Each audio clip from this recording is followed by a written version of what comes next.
Shalom, shalom. Yesu ashimwe cyane. Ngiye kubaha ikaze mu izina rya Yesu. Imana ibaho umugisha kandi Imana ibagirire neza. Ngiye gushima Imana muri kino gitondo. Imana itugiriye neza.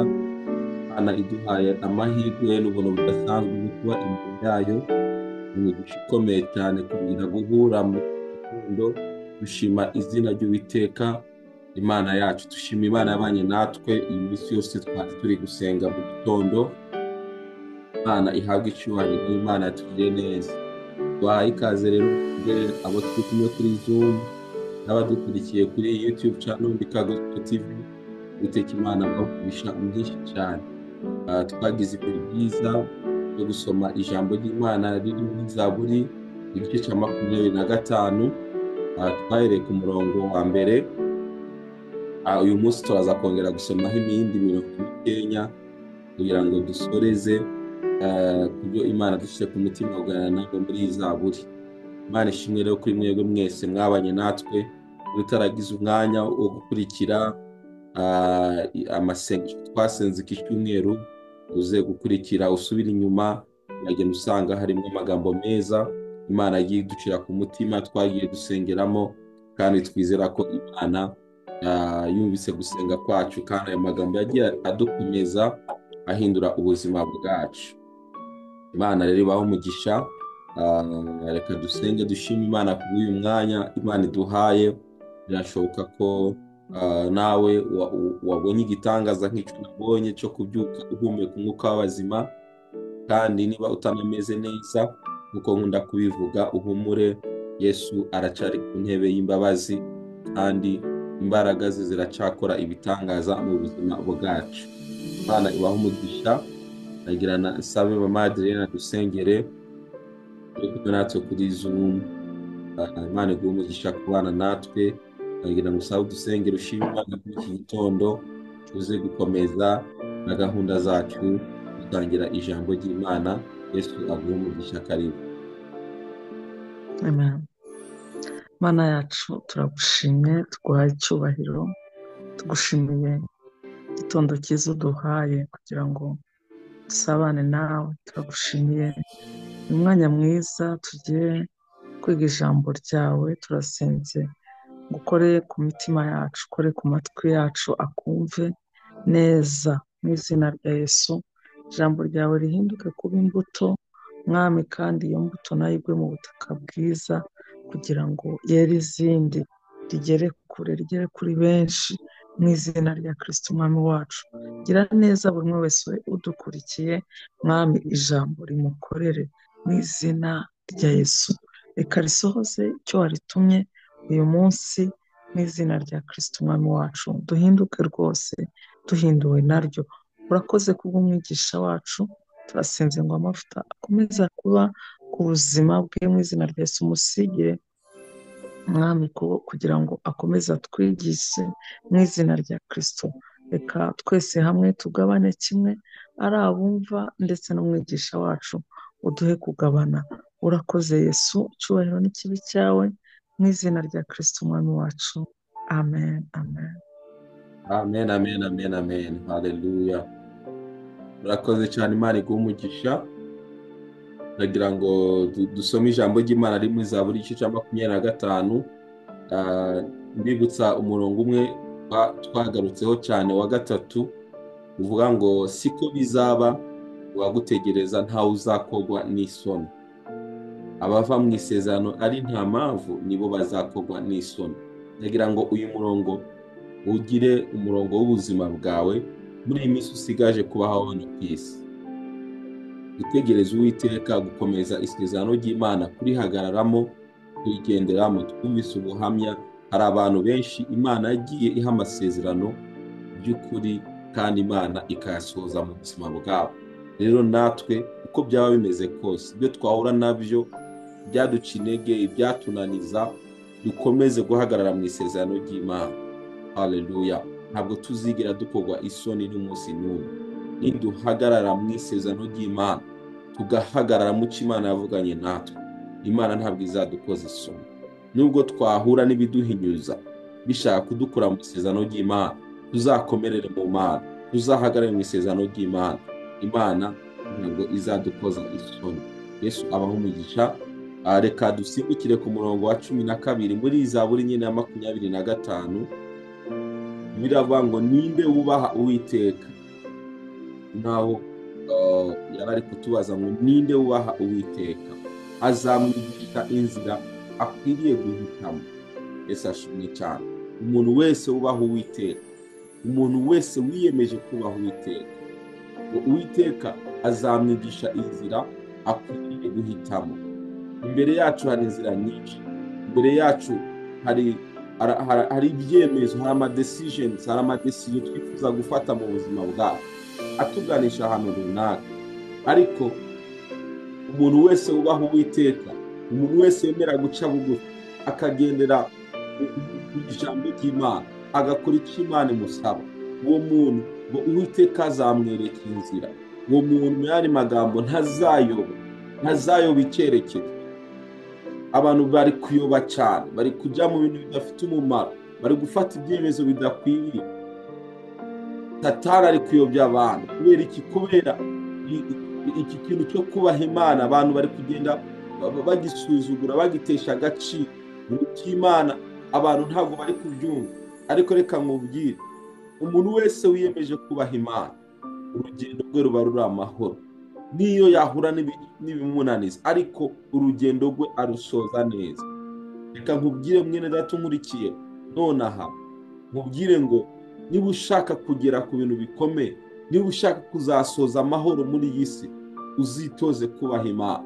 Ugire umutima wawe kwitoza kubaha Imana, ugire umutima wawe kumvira Uwiteka, nibwo inzira zawe zizaba zitunganye. Ngo ninde wubaha Uwiteka, azamwigisha inzira akwiriye guhitamo. Birashoboka ko uyu munsi uzazaniwe nyine utazi icyo gufata, ntuzi ngo ndanyura hano ndabigenza gute. Emera Uwiteka ayobora ubuzima bwawe, uzabasha kugera ku bintu bikomeye cyane. Ku murongo wa 13 biravuga ngo umutima we uzaba mu mahoro. Iri jambo narikunze, umutima we uzaba mu mahoro. Abantu muri iyi si bari gushakisha amahoro. Hari n'ibigo bikomeye cyane bishinzwe kugarura amahoro n'umutekano mu isi. Ariko reka mbabwize ukuri, uko bagerageza gukora kose, hari amahoro yo mu mutima abo bantu batazabasha kugeraho. Uretse Imana yo mu ijuru gusa ibasha gutanga amahoro yuzuye, ibasha guhumuriza imitima y'abantu, ibasha gukomeza abantu. Hari ahantu umwana w'umuntu atabasha kugera, hagera Imana yonyine gusa. Niba rero wifuza kubona aya mahoro yo mu mutima we ngo uzaba amahoro, ngo urubyaro rwe ruzaragwa isi. Niba ukeneye ko umutima wawe wuzura amahoro, niba ukeneye ko umutima wawe wuzura umunezero, ngwino ku Mana, ihutire ushake Imana, uzi imbere y'Imana, ukurikira Imana. Nibwo uzaba amahoro, nibwo ubuzima bwawe buzaba amahoro. Yesu ashimwe cyane. Haleluya, haleluya, haleluya. Nibwo umutima wawe uzaba amahoro.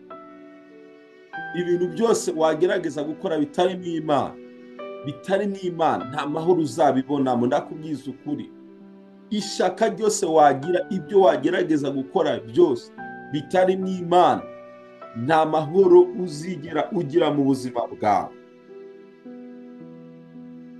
Ntibikunda. Niyo wacuruza, niyo waba umucuruzi ukomeye, niyo waba umuyobozi ukomeye, Imana itari kumwe nawe, udafite Imana muri we, ntuzasinzira neza, ntuzagira amahoro.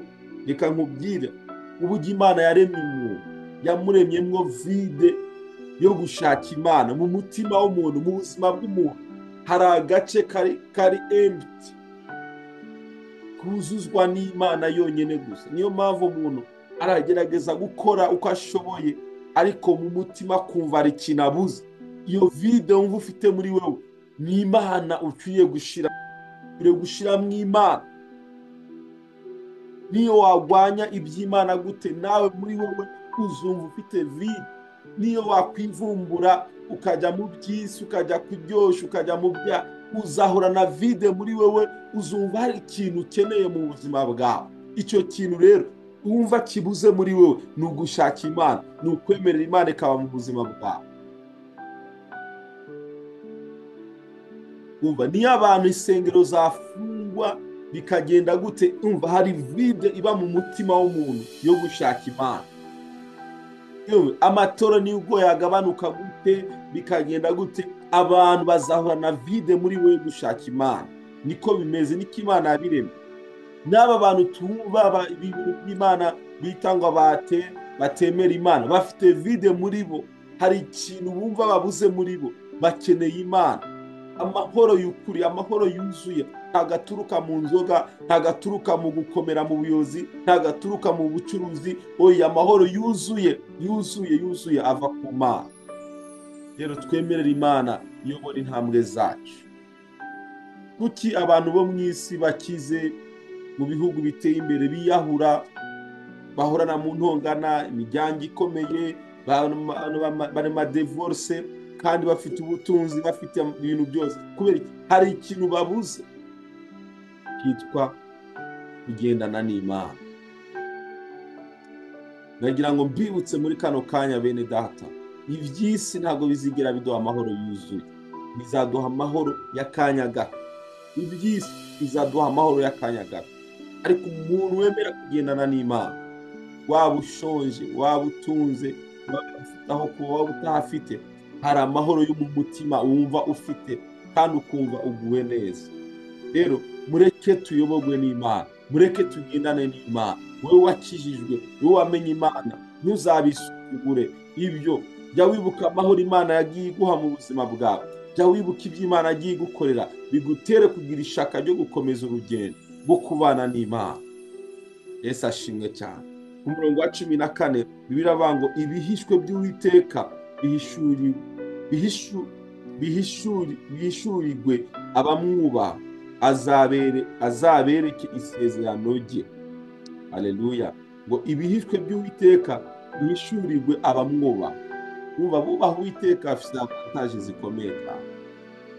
Ngo kandi azabereke isezerano rye.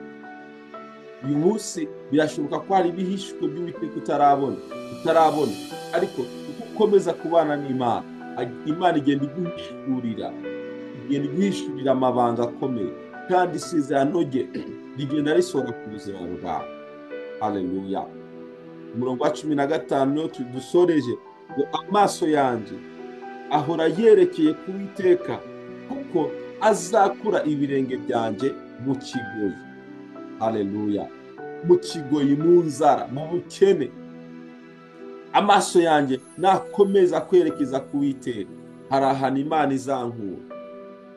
Haleluya. Nagira nkwibutse muri kano kanya mwene data nkurikiye, uko amaso yakomeza kwerekeza ku Uwiteka, uko amaso yakomeza kuraba Imana, kuraba ijuru, niko Uwiteka akomeza kuvana ahantu runaka. Hano Bibiliya tubwiye ngo azakura ibirenge byanjye mu kigoyi. Haleluya. Ariko si mu kigoyi gusa, ashobora kugukura no mu bindi bitandukanye. Uko ukomeza kwegera Uwiteka, ukomeza kumwegera, amaso yawe agahumuka. Haleluya. Ukomeza kumwegera, bikakomeza kuguhishurira amabanga akomeye, akagenda kuvana ahantu hatandukanye. Ubuzima bwawe bushobora kuba buri ahantu Satani yabuteretse kugira ngo ntuzahaba, ariko ukomeza gushaka Imana, ukomeza kwegera Imana, Imana igenda ikuvana ahantu runaka. Muri kino gitondo cyangwa se muri uyu mwanya, ndakwifuriza kongera kugarukira Imana, ndakwifuriza kongera gusenga no kwegera Imana, kuko ubutabazi bwawe nta handi buzaturuka. Ubutabazi bwawe buraturuka ku Uwiteka Imana yaremye isi n'ijuru. Imana ibahe umugisha mwebwe mwese muri gukurikira ijambo ry'Imana. Mbibutsa ngo ubutabazi bwacu, amahoro yacu, umunezero wacu nta handi bizaturuka uretse kuba imbere y'Imana. Ongera ugaruke, nawe utaraza kwiyunga n'Imana, ngwino wiyunge n'Imana, ngw'imbabazi z'Imana tubonera muri Kristo Yesu, kubw'urukundo Imana yadukunze yaduha Yesu kwari kugira ngo twongere twiyunge n'Imana. Uyu munsi ongera ugarukire Imana. Wataye Imana igihe kinini cyane, Imana warabisuzuguye, ntago wigeze ubiha agaciro. Ngwino ugarukire Imana, ngwino wiyunge ku Mana, niho uzabasha kubona amahoro yuzuye. Yesu abaha umugisha kandi Yesu abagirire neza.